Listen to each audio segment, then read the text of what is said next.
Amados hermanos, muy buenas tardes, que el Señor les bendiga. Es una bendición y es un privilegio el que nos podamos encontrar nuevamente a través de este medio para seguir estudiando el libro de Isaías. Estamos ya casi terminando. Estaba yo haciendo hace un momento una recopilación y este es el estudio número 18 que llevamos grabado. Recuerdo que habíamos tenido dos estudios previos presenciales antes del inicio del confinamiento por la pandemia. Y entonces debe de ser la reunión número 20 que tenemos relacionada con el estudio del libro de Isaías. Pero bueno, la buena noticia es que estamos casi terminando. Hoy vamos a continuar con la tercera nanología. Recordar que estamos en la segunda parte del libro de Isaías, que va del capítulo 40 al capítulo 66, y estamos ahora en la tercera y última nanología, es decir, sección de nueve discursos de este libro. Y esto va del capítulo 58 al capítulo 66. Así que para hacer un breve recordatorio de los 9 discursos que constituyen esta tercera nanología y a los cuales en su conjunto se les ha titulado como Redención y Gloria Futura, porque el tema está dirigido principalmente a la escatología que aún no es cumplida, a la profecía que aún está por venir. En la mayor parte de estos discursos. Recordemos siempre que el profeta Isaías, al igual que otros profetas, usan un tipo de discurso que se conoce como abreviación profética, en el cual están hablando en ocasiones de profecías que para ellos están en el futuro, pero en un futuro inmediato, y otras profecías que para ellos siguen estando en el futuro, pero en un futuro lejano. Para nosotros, en la actualidad, algunas de esas profecías ya no están en el futuro, ya están en el pasado. Es parte de la escatología realizada, de la profecía ya cumplida, pero algunas otras están aún para nosotros todavía en el futuro. Así que bueno, hace 8 días pudimos estudiar los 3 primeros discursos que corresponden a los capítulos 58, 59 y 60. Ustedes los están viendo ahí en sus pantallas, ahora resaltados en verde, esos ya los estudiamos. Enseguida en amarillo están resaltados los discursos 4, 5 y 6 que veremos el día de hoy, que corresponden al capítulo 61. Gloria gratuita es el nombre de este discurso. Después el discurso 5, despliegue de la gloria de Jerusalén, es Isaías capítulo 62. Y después un discurso bastante breve pero bastante intenso, que es el discurso 6, que es el realizador del juicio en Edom, o simplemente el juicio de Edom, y que abarca solamente los primeros 6 versículos del capítulo número 63. Así que vayamos adelante con estos cursos. Comenzamos con el discurso 4, Gloria Gratuita, y que corresponde al capítulo 61. Miren, en los primeros 3 versículos, del versículo 1 a la primera parte del versículo 3, hay una presentación del Mesías. Si vamos aquí al texto, dicen así los 3 primeros versículos. El Espíritu de Jehová el Señor está sobre mí, porque me ungió Jehová, me ha enviado a predicar buenas nuevas a los abatidos, a vendar a los quebrantados de corazón, a publicar libertad a los cautivos y a los presos, apertura de la cárcel, a proclamar el año de la buena voluntad de Jehová y el día de venganza del Dios nuestro, a consolar a todos los enlutados, a ordenar que a los afligidos de Sión se les dé gloria en lugar de ceniza, óleo de gozo en lugar de luto, manto de alegría en lugar del espíritu angustiado. Dice ahí la palabra en esta primera porción. Lo primero que yo quisiera resaltar es que aquí, al igual que en muchas otras partes de la Escritura, y sobre todo en el libro de Isaías, si ustedes se fijan, se usa la expresión Jehová el Señor. Esto en hebreo, en el texto hebreo, está el tetragrama o el tetragramatón, que son las 4 consonantes de las cuales no sabemos realmente cuál es su pronunciación, pero que se ha traducido como Jehová o como Yahvé, y luego está Adonai. Muchas veces en muchas otras partes de la Escritura, solamente al referirse al Señor, al referirse a Dios, lo hace o como Jehová o como Adonai, como el Señor. Sin embargo, cuando encontramos estas dos palabras hebreas juntas, encontramos que hay la intención del escritor de darle un énfasis de a quién se está refiriendo. Jehová el Señor. Y eso es lo primero que habría que resaltar aquí en este capítulo. Bien, estamos seguros que de quien habla esta porción de la Escritura es del Mesías, es del Señor, para nosotros Jesucristo. Y aquí recordemos que aunque no se usa la palabra Mesías, sin embargo dice, el Espíritu de Jehová, el Señor, está sobre mí porque me ungió Jehová. Y tenemos que la palabra Mesías en hebreo es la misma que la palabra Cristo en griego y es la misma que la palabra ungido en español. El ungido es el Señor, el ungido es el Cristo, el ungido es el Mesías. Y aquí quien está hablando, que enseguida vamos a ver que nosotros ahora conocemos desde nuestra retrospectiva del tiempo en el que nosotros vivimos, que de quien está hablando Isaías ahí es del Señor Jesucristo, comienza diciendo esto: el Espíritu del Señor está sobre mí porque por cuanto me ha ungido. ¿Qué representa el ser ungido o por qué se usa este término de ungido? Bueno, básicamente ungir quiere decir consagrar o santificar.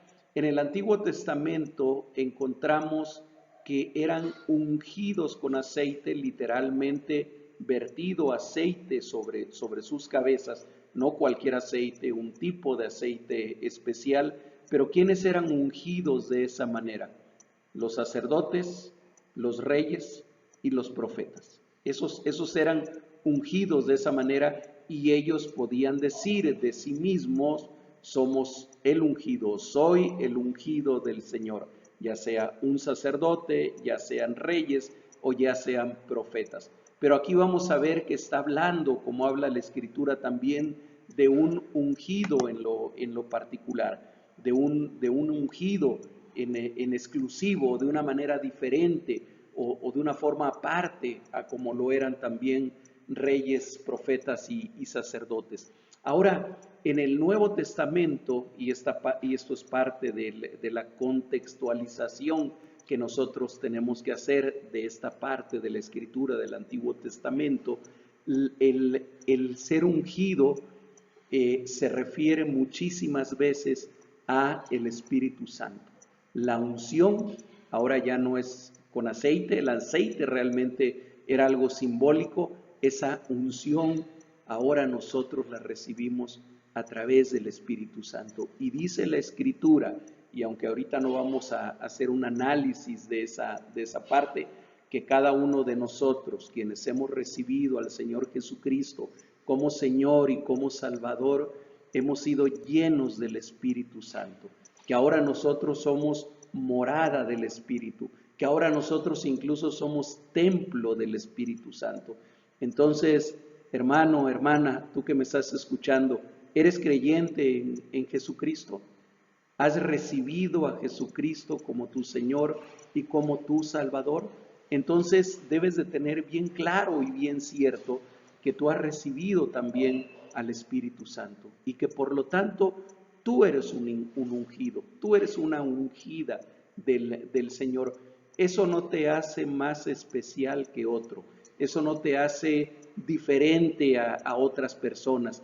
Tristemente hay ocasiones en que el término ungido se usa en nuestro tiempo dentro del ámbito de algunas iglesias, sobre todo iglesias cristianas, evangélicas y sobre todo de corte carismático. A veces se usa ese término ungido para referirse a alguien en especial, ¿verdad? Al líder, al pastor, al que está al frente de la congregación.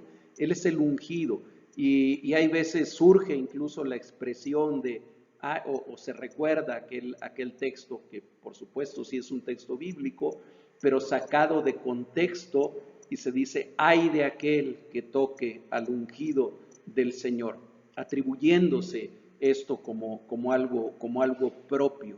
No, hermanos, tú y yo somos ungidos porque tenemos el Espíritu Santo.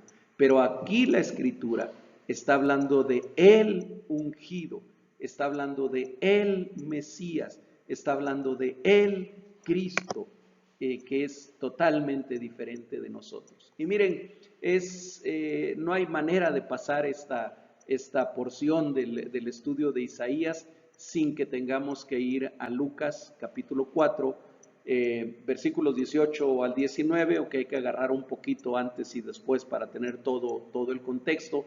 Pero hay muy pocas partes de la escritura profética a donde hayamos tenido, aparte, la bendición de que en el Nuevo Testamento se le dé una interpretación tan clara como es este caso de Isaías, capítulo 61, de los versículos 1 al 3. En pocas partes de la Escritura, y casi me atrevo a decir que esta es única en cuanto a la claridad con la cual alguien en el Nuevo Testamento dice, esta escritura del Antiguo Testamento, esta profecía del Antiguo Testamento se estaba refiriendo a mí. Y este es el caso de Isaías 61 del 1 al 3.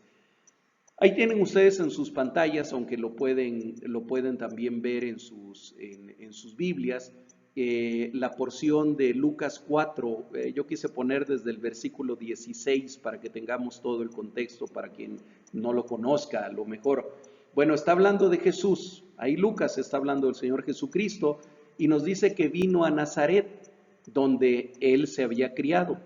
Y en el día de reposo, es decir, en un sabbat, en el día de reposo, entró en la sinagoga conforme a su costumbre, como él lo solía hacer los días de reposo seguramente, y se levantó a leer. Aquí déjenme detenerme un momento.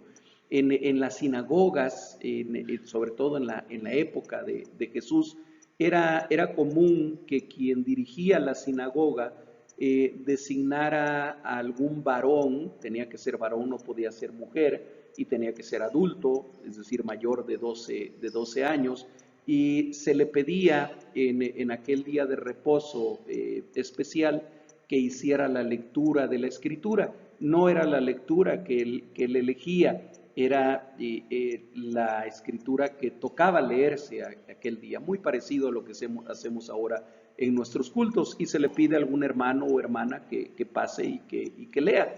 Y entonces en aquella ocasión a Jesús, que estaba ahí en la sinagoga, se le pidió que hiciera esto.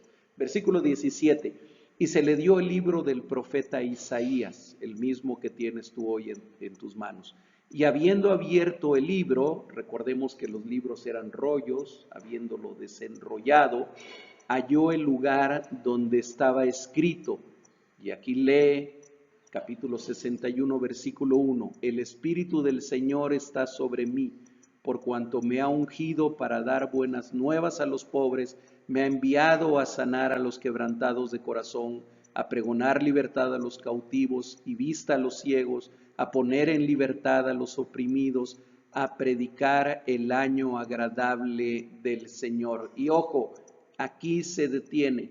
nosotros que estamos viendo Isaías, podemos saber que el Señor se detuvo en el versículo 2, en la primera parte del versículo 2, a proclamar el año de la buena voluntad de Jehová. Y ahorita les voy a decir por qué se detuvo, por qué creemos que se detuvo en esa parte. Y sigue diciendo el Señor, versículo 20. Voy a tratar de quitar aquí la imagen para que podamos ver. Ok, en el versículo 20 dice, y enrollando el libro, lo dio, no, estoy leyendo de la pantalla y no tengo toda la vista, lo dio a la persona que estaba encargada en la sinagoga y se sentó. Ahora, ¿qué seguía después de que alguien hacía la lectura?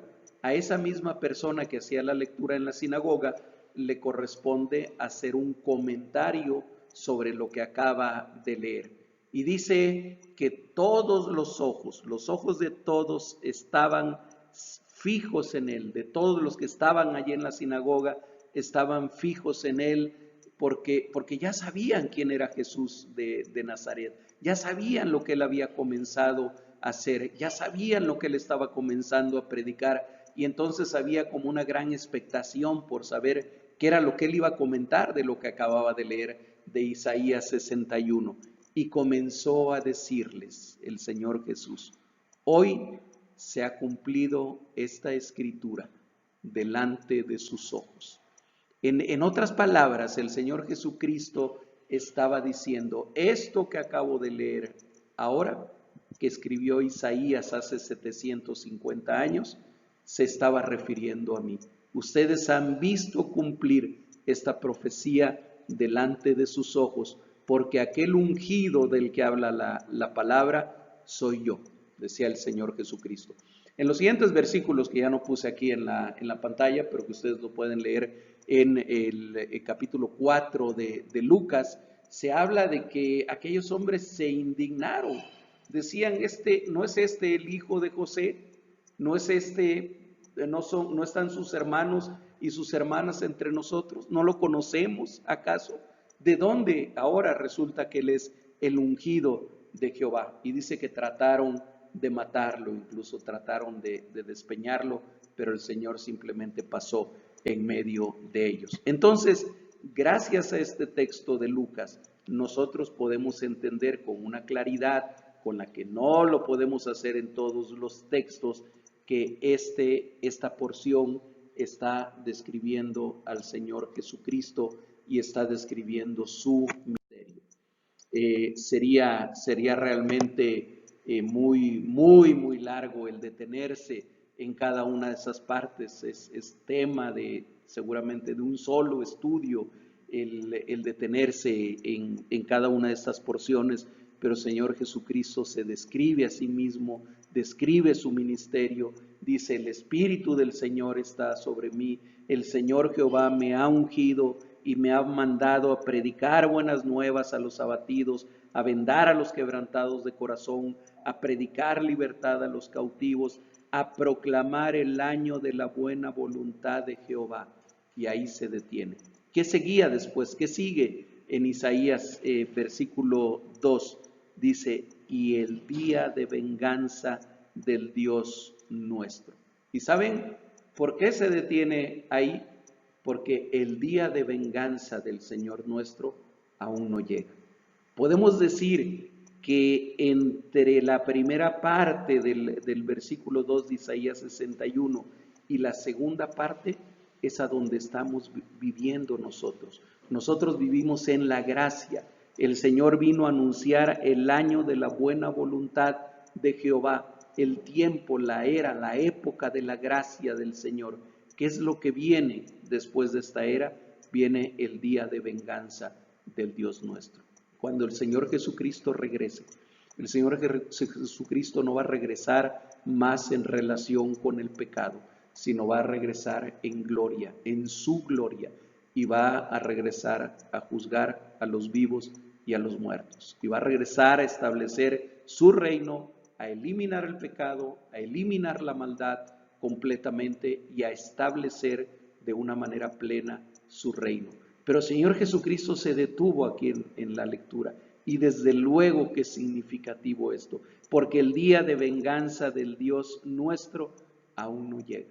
Aunque Él sí ha venido a consolar a todos los enlutados, a ordenar que a los afligidos de Sión se les dé gloria en lugar de ceniza, óleo de gozo en lugar de luto, manto de alegría en lugar de espíritu angustiado. Y después del versículo 3, segunda parte, 3b, hasta el versículo 7, hay una presentación del pueblo de Dios. Ya que Isaías nos presentó nuevamente, no es la primera vez que lo hace, pero nos vuelve a presentar al Mesías, nos vuelve a presentar al amado de Yahvé, nos vuelve a presentar al ungido del Señor, y ahora comienza a hablar del pueblo de Dios en los siguientes versículos.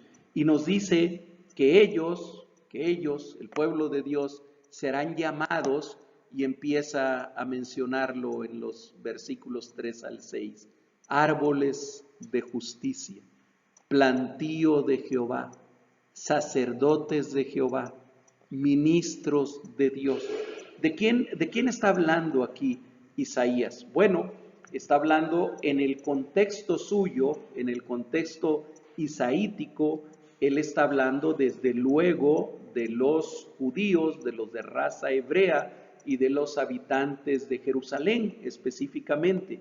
Pero sin embargo nosotros ya tenemos un contexto mucho más amplio que el que tenía Isaías en el momento que recibía esta escritura. Y ahora nosotros entendemos, porque en el Nuevo Testamento se nos explica muy claramente en más de una porción, pero principalmente en el libro de Romanos, que de el Israel y del pueblo gentil, Dios, y del pueblo gentil, que es el pueblo no judío, Dios ha derribado el muro que los dividía, Dios ha derribado la barrera que estaba en medio de ellos, y de ambos ha hecho un solo pueblo. Hermanos, nosotros ahora en la época de la gracia, en la época del Nuevo Testamento, no podemos distinguir espiritualmente hablando a Israel de la iglesia de Dios. Y eso es importante que lo tengamos claro.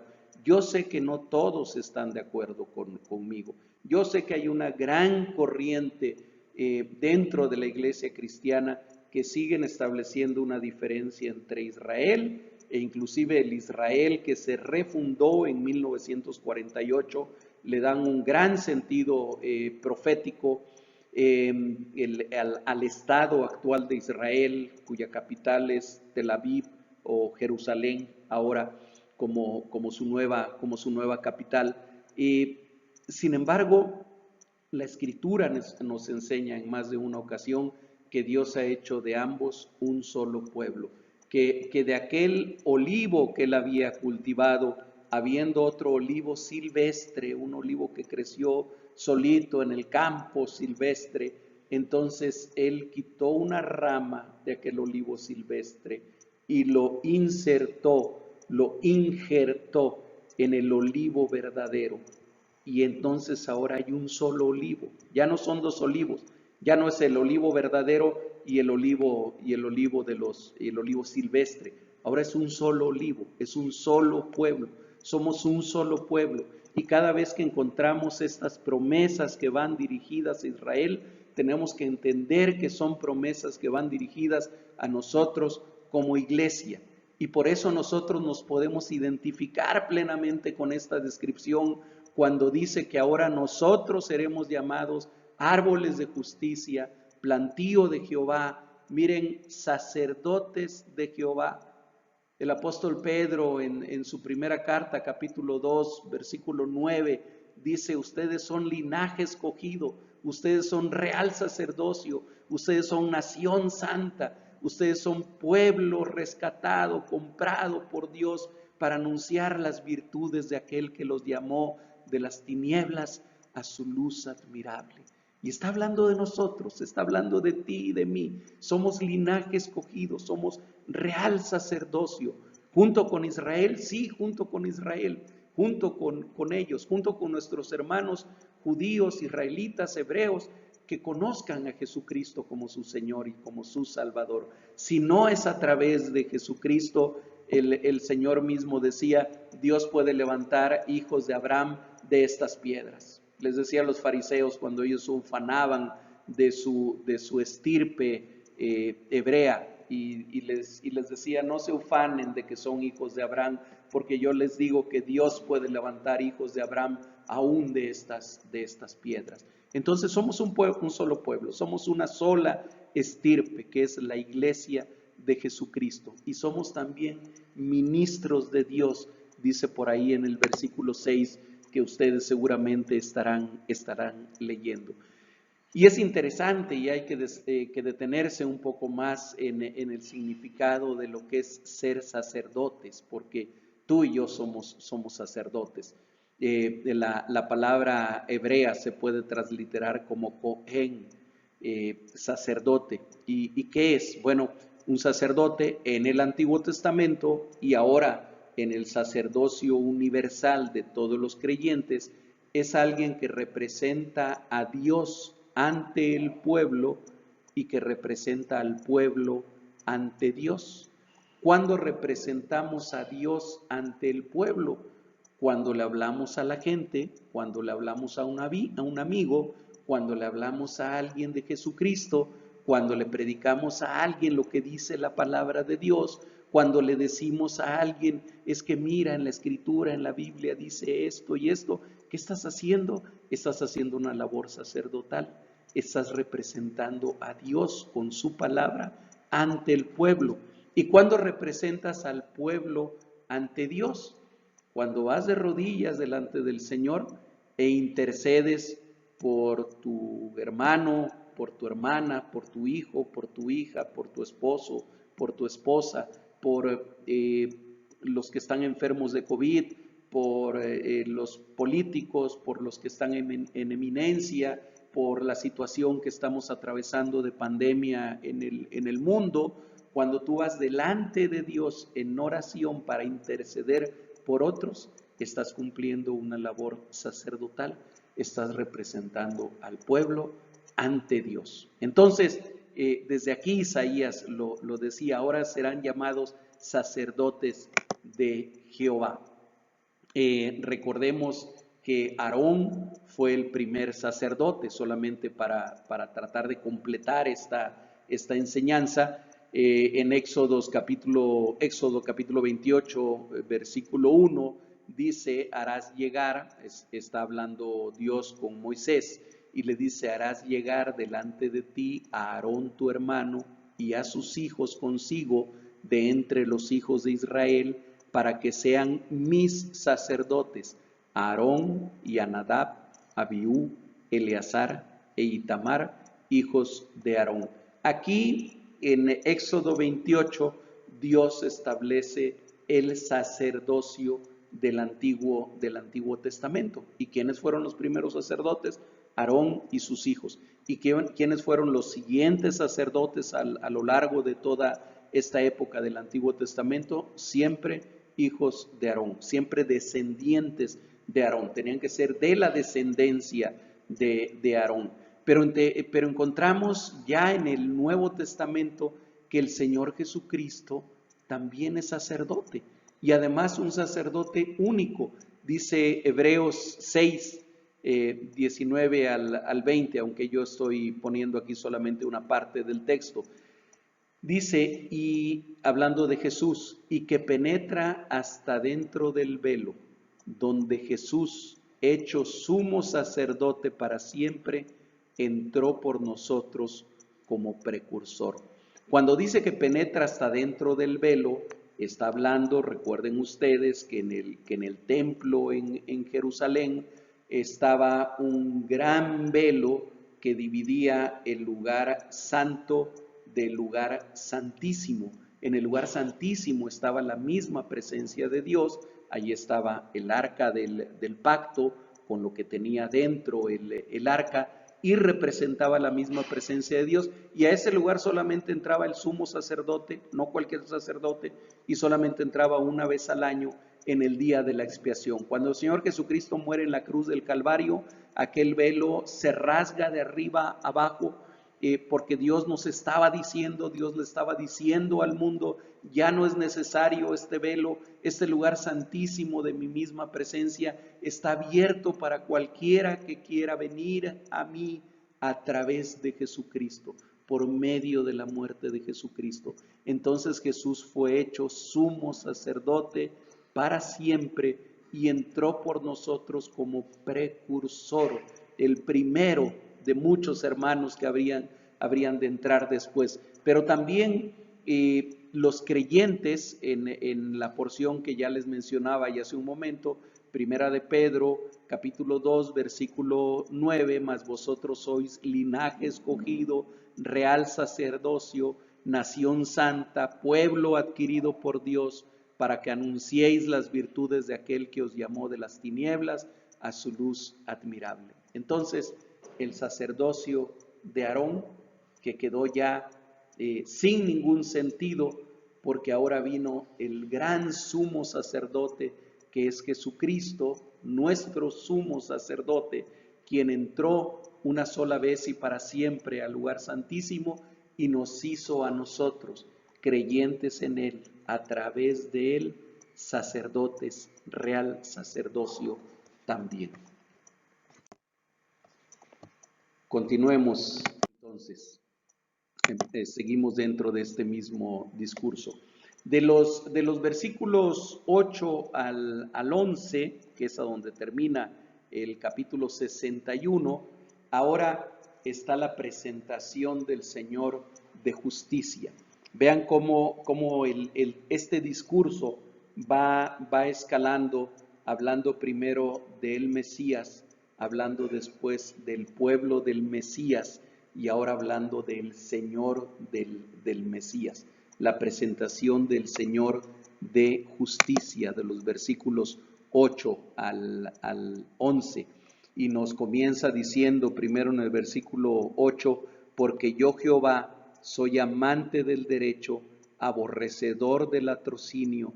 Recuerden que en varias partes de la Escritura el Señor se autorrevela a sí mismo, va autorrevelando sus atributos o alguno de sus atributos, y aquí revela uno que es tremendamente importante. Dios Jehová es amante del derecho. Ojalá que este texto lo pudieran tener presente nuestros amigos que ejercen la abogacía, que se dedican a las leyes, que se dedican al derecho, los diputados, los senadores, las personas que trabajan dentro de las legislaciones, que tuvieran presente que quien es amante del derecho y aborrecedor del latrocinio se llama Jehová. Es Él, Señor, y a Él deberían de estar representando, y a Él deberían de estar sirviendo los jueces, los que son encargados de impartir justicia. Yo, Jehová, soy amante del derecho, aborrecedor del latrocinio para holocausto. Por tanto, afirmaré en verdad su obra y haré con ellos pacto eterno, dice el Señor. Y luego nos sigue diciendo que la descendencia de él, la descendencia, hay veces que se refiere aquí al Mesías, al ungido de Yahvé, su descendencia serán llamados linaje bendito de Jehová. Dice en el verso 10, en gran manera me gozaré en Jehová, mi alma se alegrará en mi Dios, porque me vistió con vestiduras de salvación, me rodeó de manto de justicia, como a novio me atavió y como a novia adornada con sus joyas. ¿Se dan cuenta este versículo 10? ¿Quién está hablando ahí? ¿A quién se refiere a sí mismo como me? Hay cuatro me ahí que yo los subrayé en la diapositiva. Es el Mesías, es el Señor, que Él se regocija. Dice, en gran manera me gozaré en Jehová, mi alma se alegrará en mi Dios, porque me vistió con vestiduras de salvación, me rodeó de manto de justicia, como a novio me atavió y como a novia adornada con sus joyas. Fíjense que después en el versículo 11 dice, porque como la tierra produce su renuevo y como el huerto hace brotar su semilla, así Jehová, el Señor, hará brotar justicia y alabanza delante de todas las naciones. Y viene aquí la promesa para el futuro, de lo que va a extender en el siguiente discurso, en el discurso 5 del capítulo 62, toda la gloria futura que el Señor va a traer. Y es interesante que el capítulo 61 abre con aquella expresión que yo les comentaba, Jehová el Señor, aquella aparente redundancia cuando está en hebreo, y cierra también con la misma expresión en el capítulo 11. Así Jehová el Señor hará brotar justicia y alabanza delante de todas las naciones. Hasta ahí vamos con el discurso 4. Bueno, la promesa que mencionábamos, hará brotar justicia y alabanza. Entremos al discurso 5, al capítulo 62, al cual le vamos a llamar de una manera más corta, simplemente la gloria de Jerusalén. Y otra vez, aquí vamos a entrar, yo sé que a lo mejor en alguna diferencia o en alguna controversia con algunas corrientes de interpretación bíblica, porque creemos, entendemos en el mismo contexto en que vienen todos estos discursos, que cuando nos está hablando aquí de Sión, que cuando nos está hablando de Jerusalén, sí se está refiriendo de alguna manera a ese lugar geográfico que todos ubicamos en un mapa actualmente como Jerusalén, pero que está hablando principalmente en un sentido simbólico de esa Jerusalén espiritual, de esa santa ciudad que en el Apocalipsis nos habla que Juan vio descendiendo del cielo como una novia ataviada para su esposo.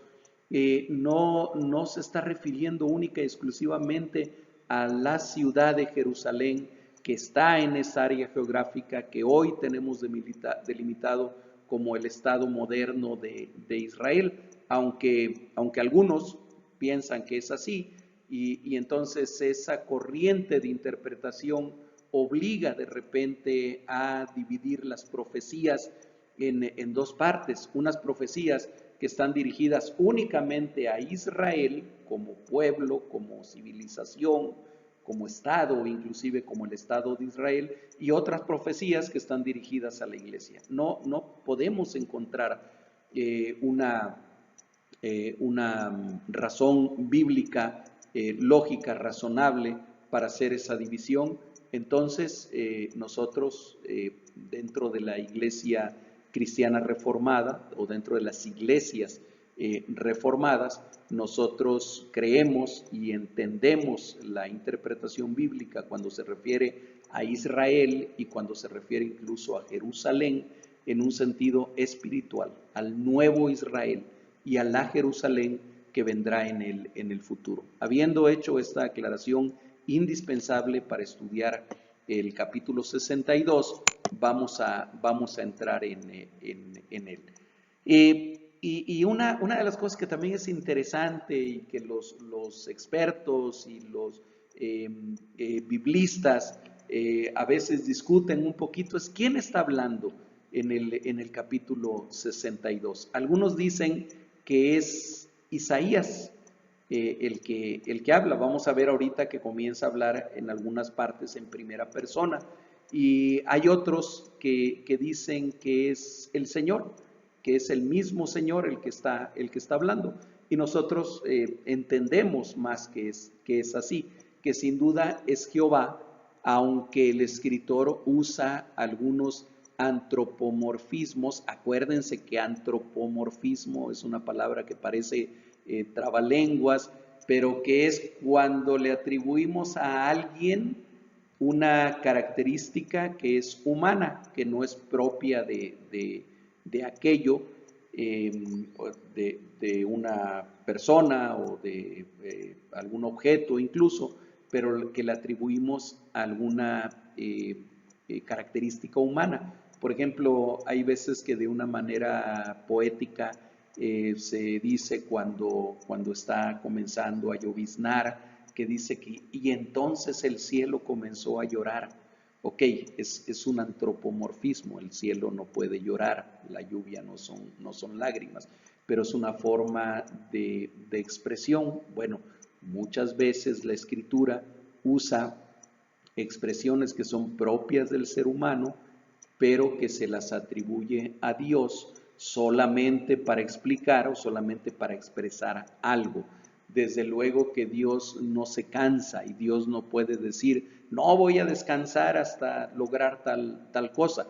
Él no se cansa, ¿verdad? Dios es infinito, Dios es todopoderoso. El cansancio es algo propio del ser humano. Entonces, creemos que sin duda Jehová está hablando aquí en el capítulo 62, aunque el escritor usa algunas expresiones como no descansaré, que obviamente no se pueden atribuir a Dios desde luego.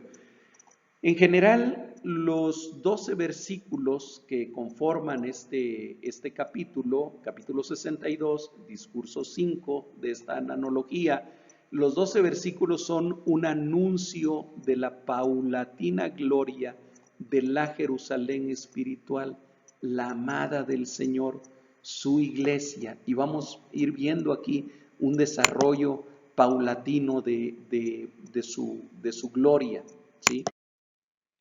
Bien, entramos de lleno ya al capítulo 52, al capítulo 62 de este estudio. Y dice en los dos primeros versículos, por amor de Sión no callaré y por amor de Jerusalén no descansaré hasta que salga como resplandor su justicia y su salvación se encienda como una antorcha. Y entonces verán las gentes tu justicia y todos los reyes tu gloria, y te será puesto un nombre nuevo que la boca de Jehová nombrará.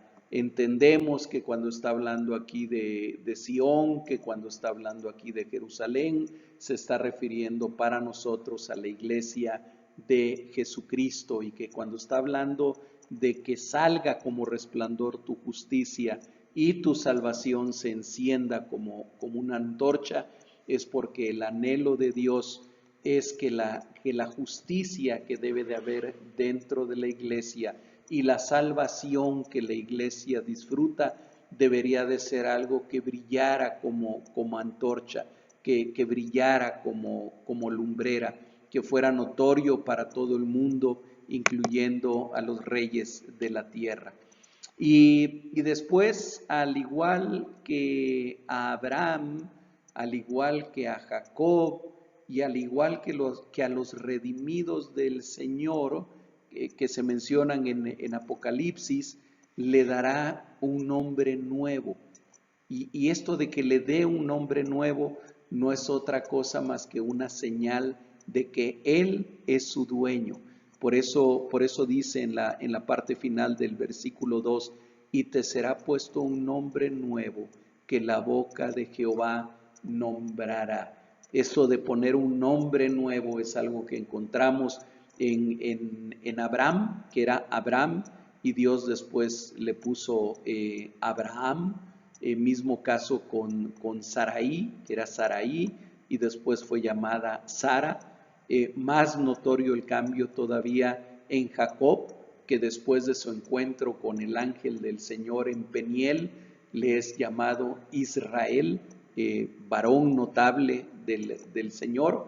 Y también en el Apocalipsis nos habla de que a aquellos redimidos se les dará una piedrecita donde estará escrita un nombre nuevo que nadie conocerá sino aquel que la recibe. Y aquí encontramos esta misma metáfora relacionada con el nombre nuevo, y le será puesto un nombre nuevo que la boca de Jehová nombrará, señal de que nosotros somos propiedad y nuestro Señor es el dueño de la iglesia. Continuamos en los versículos del 3 al 5, dice, y será corona de gloria en la mano de Jehová y diadema de reino en la mano del Dios tuyo. Nunca más te llamarán desamparada, ni tu tierra se dirá más desolada, sino que serás llamada Jefsibá y tu tierra Beula, porque el amor de Jehová estará en ti y tu tierra será desposada. Pues como el joven se desposa con la virgen, se desposará contigo tus hijos, y como el gozo del esposo con la esposa, así se gozará contigo el Dios tuyo. Es una profecía poética, hermosa, en la cual el Señor le está hablando a su amada, a esa Sión, a esa Jerusalén espiritual que es la iglesia. Fíjense que cuando comienza en el versículo 3 a hablar de corona y de diadema, debemos de entender, no es la corona que el Dios eterno lleva sobre su cabeza como símbolo de autoridad y de soberanía absoluta de toda la creación y de todo el universo. No es esa corona de la que está hablando, sino la que Él despliega con su mano y la va mostrando sobre su amada. Por eso dice, y serás corona de gloria, no en la cabeza de Jehová, dice, en la mano de Jehová. Y diadema, y está haciendo referencia a esas diademas que usaban como una forma de corona, pero más delgada, más pequeña, pero que finalmente simbolizaba lo mismo, simbolizaba autoridad, y diadema de reino en la mano del Dios tuyo, dice el Señor. Es como si con la mano el Señor fuera desplegando poco a poco la autoridad, la gloria, la grandeza de su pueblo, de su iglesia. Y luego le dice, en lugar de desamparada, serás llamada Jefsibá. Jefsibá quiere decir, mi deleite está en ella. En otras palabras está diciendo, ya no más te llamarán desamparada, sino ahora te van a decir, mi deleite está en ella. Por cierto, Jefsibá era el nombre de la esposa de Ezequías, madre de Manasés, es decir, era nombre usual de mujer. Y luego dice, en lugar de desolada, serás llamada Beula, que quiere decir desposada. En lugar de mujer abandonada, en lugar de mujer desolada, de mujer desprotegida, serás llamada Beula, la novia, la desposada. Y miren cómo nuevamente la relación matrimonial sirve de metáfora para describir el amor de Dios y de su amada, entendiendo que Jerusalén es lo mismo que la iglesia del Señor. Sigamos adelante en los versículos 6 al 9. Dice, sobre tus muros, oh Jerusalén, he puesto guardas todo el día y toda la noche. No callarán jamás. Los que os acordáis de Jehová, no reposéis, ni le deis tregua, hasta que restablezca Jerusalén y la ponga por alabanza en la tierra. Juró Jehová por su mano derecha y por su poderoso brazo, que jamás daré tu trigo por comida a tus enemigos, ni beberán los extraños el vino que es fruto de tu trabajo, sino que los que lo cosechan lo comerán y alabarán a Jehová, y los que lo vendimian lo beberán en los atrios de mi santuario. Y vemos que bueno, comienza aquí este versículo 6 hablando de guardas y hablando de muros. Sobre tus muros, oh Jerusalén, he puesto guardas. Fíjense que casi todos los estudiosos de Isaías están de acuerdo en que estos guardas sobre el muro no son otra cosa más que los profetas que no callan en ningún momento, porque dice que he puesto guardas todo el día y toda la noche, no callarán jamás. Son los profetas que el Señor ha puesto como guardas del pueblo, como vigías, como atalayas, se le llama en otra parte también de Isaías, los profetas que no callan ni reposan, en alusión a la predicación y la oración que le ha sido encargada a ellos. Y otra vez, recordemos que los profetas y que el don de profecía es algo que tiene que ver con hablar la palabra de Dios. Aquellos, como muchos de ustedes, que hablan la palabra de Dios, pueden decir al estar enseñando la Escritura, al estar enseñando la Biblia, el Señor ha dicho esto, el Señor dice esto, que era la expresión de los profetas. Jehová ha hablado y ha dicho esto. Cuando nosotros leemos la Escritura o cuando nosotros predicamos la Escritura, estamos haciendo labor de profeta, porque estamos diciendo qué es lo que dijo el Señor. Y estos son los guardas que dice el Señor, pondré sobre tus muros. Los muros son la parte de defensa de una ciudad, la parte que sirve para defender a una ciudad. Pero los muros servirían de muy poco si no hubiera guardas que estuvieran vigilando en los muros y estuvieran viendo si el enemigo no viene, y a lo mejor si no viene con ejércitos y con armamentos que pueden derribar fácilmente el muro. Esa es la función de los guardas, esa es la función de los atalayas, esa es la función de los que predican la palabra de Dios dentro de la iglesia. Entonces, en alusión a ellos se menciona. Y terminan estos 3 versículos diciendo, nunca más tus enemigos comerán tu trigo ni beberán tu vino.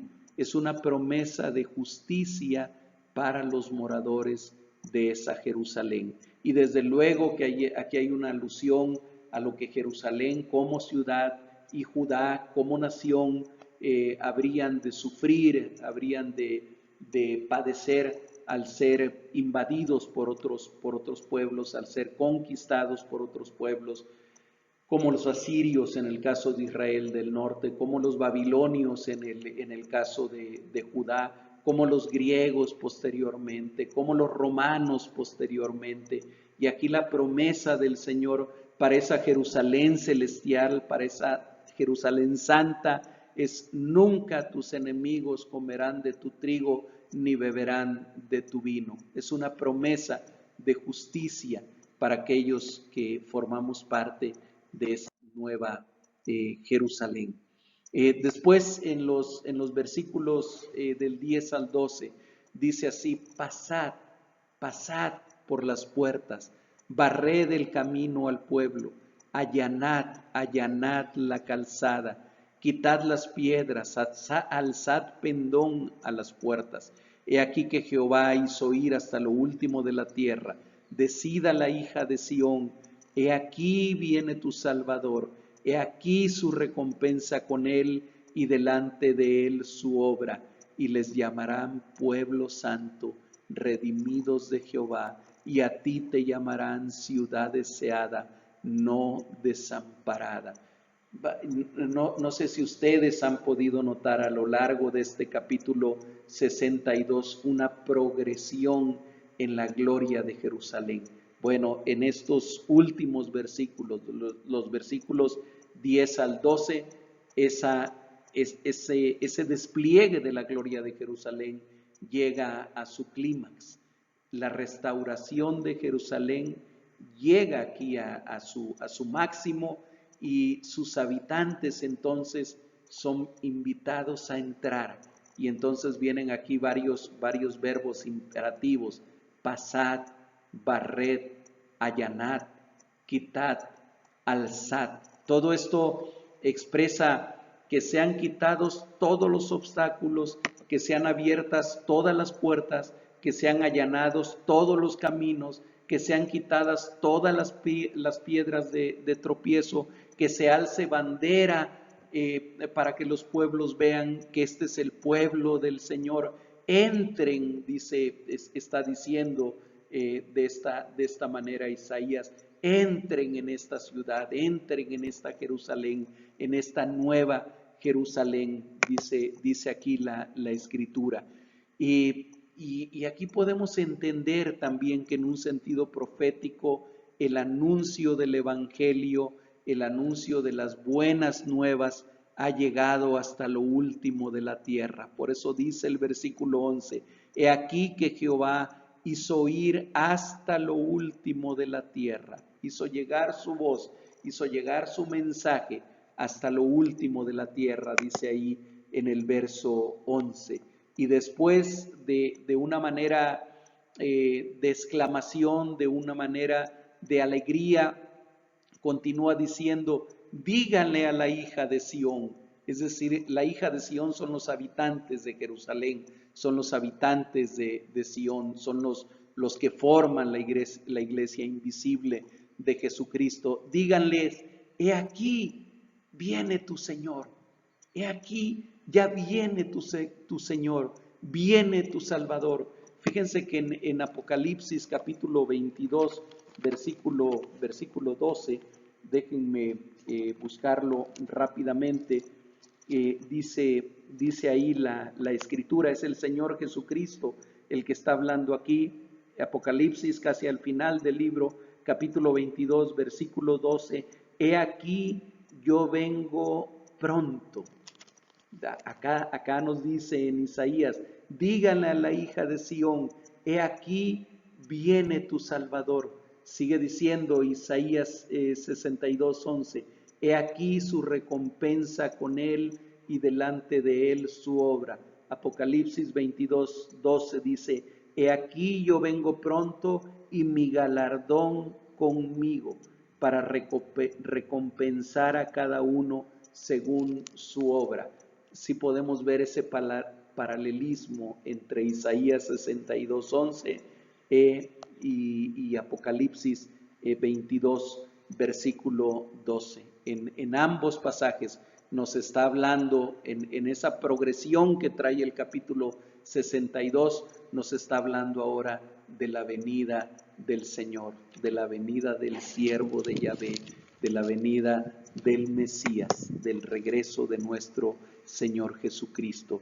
Y entonces nos dice también al final de este capítulo, dice, y entonces cuando esto ocurra, cuando tu Salvador haya venido, cuando traiga su recompensa con él y delante de él su obra, entonces les llamarán pueblo santo, redimidos de Jehová, y a ti ciudad te llamarán ciudad deseada, no desamparada, no ciudad desamparada. Así que en aquella santa Sión, como dice aquel himno, nosotros seremos llamados pueblo santo, redimidos de Jehová, en la consumación del reino del Señor.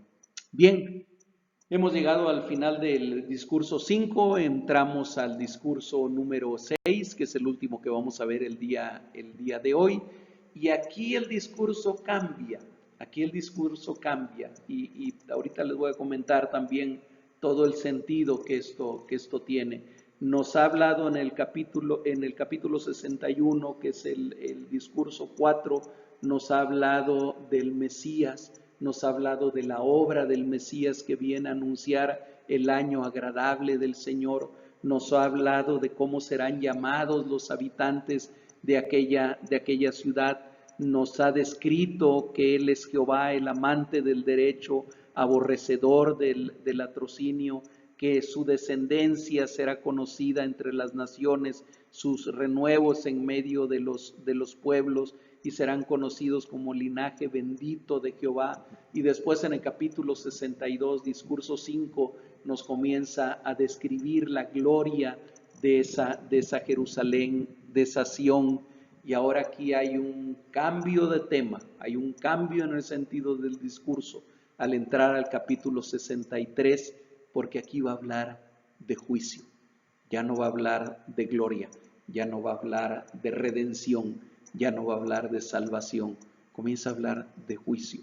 Entendemos con mucha facilidad y nos encanta cuando la palabra del Señor nos revela toda la gloria, todas las promesas, pero cuando habla de juicio, ahí ya no nos gozamos tanto. Y aquí comienza a hablar de juicio. Capítulo 63, versículo 1 y 2.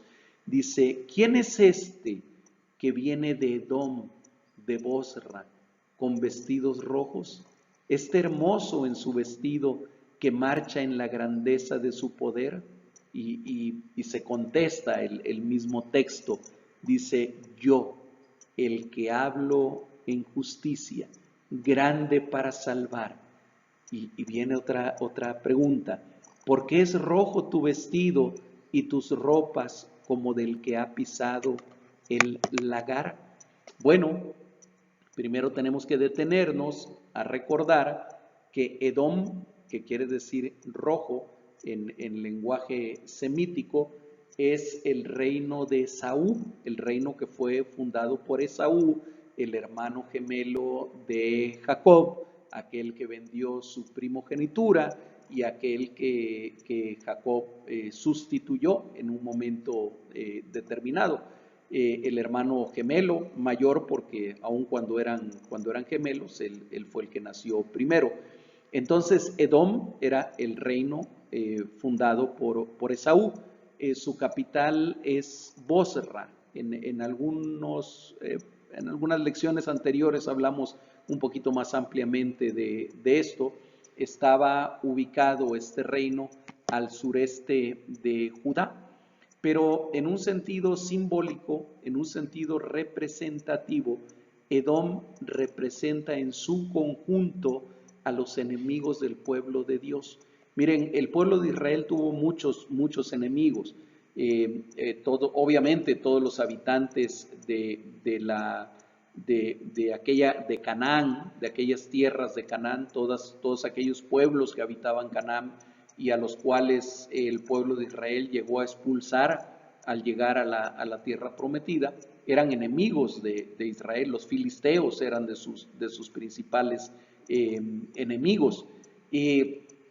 Sin embargo, de una manera simbólica, Edom, principalmente Edom, fue eternamente enemigo de Israel, se unió siempre con los enemigos de Israel para atacarlos. Hay mucho de la historia de lo que no vamos a hablar ahorita, pero que nos revela cómo a lo largo de todas las épocas, es más, en nuestros días contemporáneos, esta tierra de Edom es lo que corresponde ahora al país de Jordania y siguen siendo acérrimos enemigos de Israel. Pero en un sentido simbólico, que es en el que nos está hablando la profecía, Edom representa aquí en su conjunto a los enemigos del pueblo de Dios, de los enemigos de la antigüedad y los enemigos actualmente.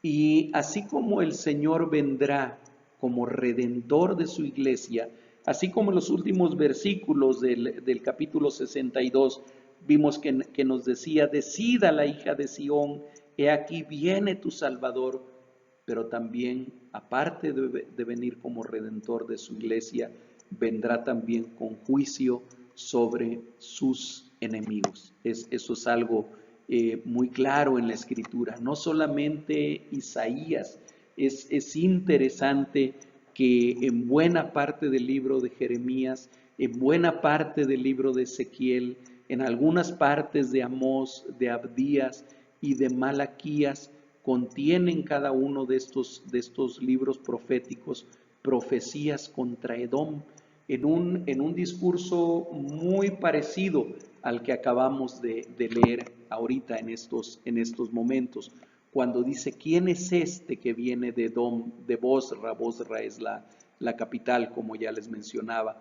con vestidos rojos. Este hermoso, y lo está presentando como un príncipe, lo está presentando como un rey en su vestido que marcha en la grandeza de su poder, y el mismo Señor contesta, yo el que hablo en justicia, grande para salvar. Después en el versículo 3 da la respuesta a la pregunta en la que nos quedamos en el verso 2, porque es rojo tu vestido y tus ropas como el del que ha pisado el lagar. Dice el versículo 3, he pisado yo solo el lagar y de los pueblos nadie había conmigo. Los pisé con mi ira y los hollé con mi furor, y su sangre salpicó mis vestidos y manché todas mis ropas, porque el día de la venganza está en mi corazón y el año de mis redimidos ha llegado. Un lagar, para los que no estamos familiarizados con el nombre, con el término, es una artesa o un estanque que se usaba especialmente para el pisado de las uvas y para obtener su jugo. Yo puse ahí un dibujo que representa lo que era un lagar. Hay fotografías incluso en el internet, si ustedes ponen en Google por ahí la palabra lagar y le ponen imágenes, les va a sacar varias imágenes actuales, porque es una forma, digamos, tradicional, artesanal, en la cual se comienza a obtener el vino. Se ponen todas las uvas en un espacio, en un tipo estanque. Hay una especie de vigas en la parte de arriba donde se cuelgan algunas cuerdas de donde se agarran los pisadores de las uvas en el lagar y las pisan así, literalmente, las pisan para obtener el jugo de la uva, una manera muy, a lo mejor suena muy rústica, muy manual de obtener el vino. Esos lagares tienen una salida, tienen una especie de tubo por donde va escurriendo el jugo de la uva cuando se va pisando. Eso es un lagar, pero muchas veces en la Biblia es símbolo del juicio de Dios. Este pisar uvas, este machacar uvas para obtener el jugo de ellas, es un símbolo del juicio de Dios que Él trae sobre sus enemigos. Apocalipsis capítulo 14, el versículo 20, dice: y fue pisado el lagar fuera de la ciudad, y del lagar salió sangre hasta los frenos de los caballos por 1600 estadios. Es una medida, y está hablando dentro de esa parte de las plagas que vendrán al final de los tiempos. En el mismo Apocalipsis capítulo 19, versículo 15, dice, está hablando del Señor Jesucristo volviendo en su gloria, y dice, de su boca sale una espada aguda para herir con ella a las naciones, y él las regirá con vara de hierro, y él pisa el lagar del vino del furor y de la ira del Dios Todopoderoso. Vean cómo la expresión que usa Apocalipsis es muy parecida a la que usa Isaías capítulo 63, verso 3, cuando dice, los pisé con mi ira y los hollé con mi furor. La palabra aquí está hablando de ese juicio que al final de los tiempos Dios traerá de una manera definitiva sobre Edom en un sentido simbólico. Edom como el representante de todos los que aborrecen a Dios. El día de la venganza del Señor, o día grande y terrible de Jehová, es cuando Él destruirá el mal en su totalidad y nuestra redención será completa. ¿Cuándo ocurrirá eso?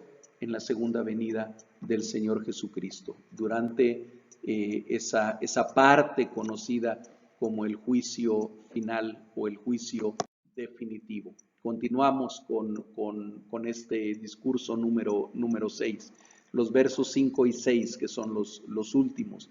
Miré y no había quien ayudara, y me maravillé que no hubiera quien sustentase, y me salvó mi brazo, y me sostuvo mi ira. Y con mi ira hollé los pueblos, y los embriagué en mi furor, y derramé en tierra su sangre.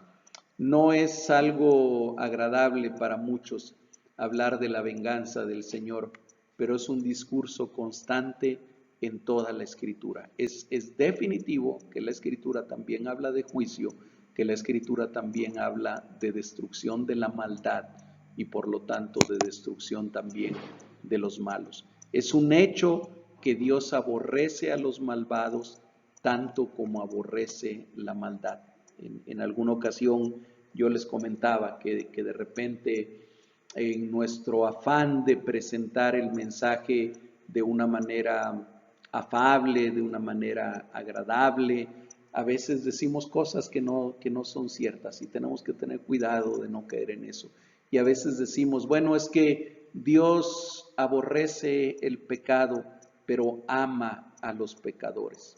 La verdad que no hay ninguna parte de la Escritura que nos diga que Dios ama a los pecadores.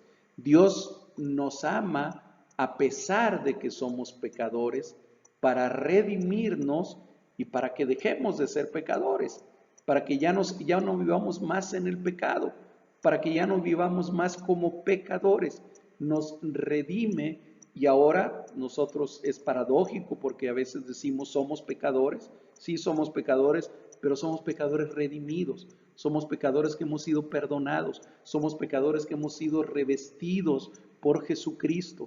Cuando yo estoy aquí grabando este mensaje y si el Señor voltea y si el Señor me ve a mí desde los cielos, no contempla a José Luis, Él está contemplando al Jesucristo que vive en mí, Él está contemplando a su Hijo del cual yo estoy revestido al haber tenido salvación en Jesucristo, porque Él me ha sustituido a mí y entonces ahora Dios me ama porque Cristo está en mí, pero Dios no ama al pecador. Dios no se goza con el pecador ni se goza con el pecado. Así que tengamos cuidado cuando enseñamos y cuando decimos de repente, es que Dios aborrece el pecado, pero ama a los pecadores. Dios aborrece al pecado y aborrece al pecador. Dios aborrece la maldad y aborrece al malvado. Ahora que a ese malvado en su gracia lo puede perdonar, lo puede redimir y lo puede transformar, ahí está la gracia de Dios precisamente en esto. Entonces, en la progresión profética que comienza desde Isaías 62, estos dos últimos versículos corresponden al juicio final sobre Satanás y sobre sus seguidores. Y ahí termina este discurso 6, ahí termina también esta trilogía de discursos que hemos estudiado el día de hoy, de los capítulos 61 al 63, solamente de los versículos 1 al 6. Démosle gracias a Dios porque Él nos permite acercarnos a su palabra, porque nos permite, a pesar de nuestras limitaciones y de nuestras carencias, ir escudriñando la Escritura, ir encontrando lo que en ella está encerrado y sobre todo ir contextualizando esa enseñanza a nuestra realidad, pero no tratando de que al contextualizarla la adaptemos de alguna manera, que la saquemos del contexto en el que ella está. Es importante que nosotros estudiemos la Escritura sin sacarla de su contexto, tratando de entender aquello que el escritor plasmó y aquello que el Espíritu Santo, que es el que inspiró a Isaías en este caso para escribir este libro, aquello que el Espíritu Santo nos quiere decir ahora, nos quiere decir el día de hoy. Gracias, hermanos, vamos a orar para terminar este tiempo. Padre bendito, Dios eterno, te damos gracias porque nos has permitido una vez más acercarnos a esta porción de tu palabra. Gracias, Señor Jesucristo, porque tú eres el ungido, porque tú eres el Mesías, porque tú eres el Cristo, aquel que vino a dar libertad a los cautivos, aquel que vino a dar vista a los ciegos, aquel que vino a anunciar el año agradable del Señor.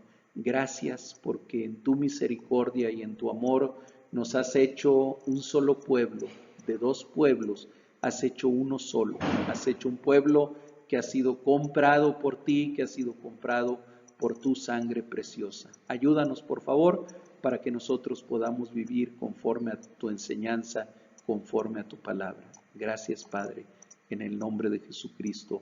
Amén. Gracias, hermanos. Si el Señor nos lo permite, nos estaremos viendo la próxima semana para estudiar ya la última parte, la última trilogía de esta tercera nanología, de la segunda parte del libro de Isaías. Estaremos estudiando los discursos últimos 7, 8 y 9 que corresponden a una parte del capítulo 63, todo el capítulo 64, 65 y 66. Y la próxima semana les estaré anunciando, les estaré diciendo cuál va a ser el siguiente estudio bíblico que vamos a llevar a cabo una vez que terminemos con Isaías. Que Dios les bendiga, hermanos, y que tengan un muy buen fin de semana. Dios les bendiga.